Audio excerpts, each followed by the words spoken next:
The epicenter of the COVID-19 pandemic in the United States is New York City. Two nurses working in Crosse decided that they wanted to help where their services were needed most. So they packed their bags and headed for the Big Apple. 3 weeks later, they're sharing their story with News 19's Marcus Arsvold. 95% of Jacoby Medical Center patients in the Bronx, New York are COVID-19 positive, according to Jacob Stadola. We've encountered many deaths. Unfortunately, they happen quite often. This disease works very quickly. Stadola and Brandon Domney are two Wisconsin nurses trying to help in a world much different from Coulee country. It's very real. This is a very serious disease. I've witnessed people in very good health lose the battle to this disease.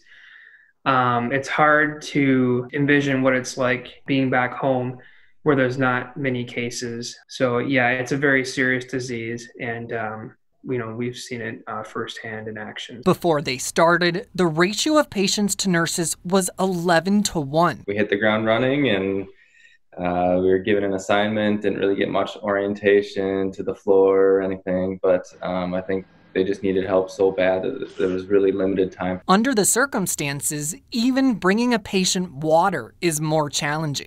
You're kind of on your own. So if your patient needs something, you have to go find it. After each 13-hour shift, the city thanks the frontline healthcare workers battling to save lives. It feels, really good to know that, they're supporting us being here.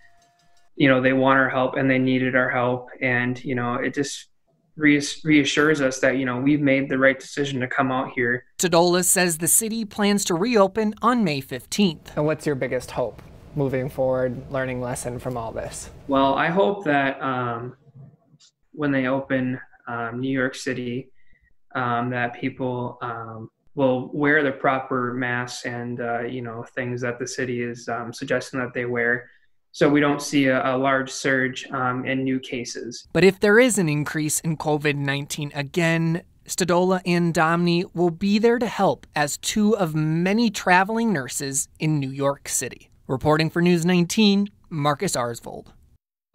Stadola says the two were given a new N95 mask every day, and since they've been there, the patient-to-nurse ratio went from 0-to-1 to 6-to-1.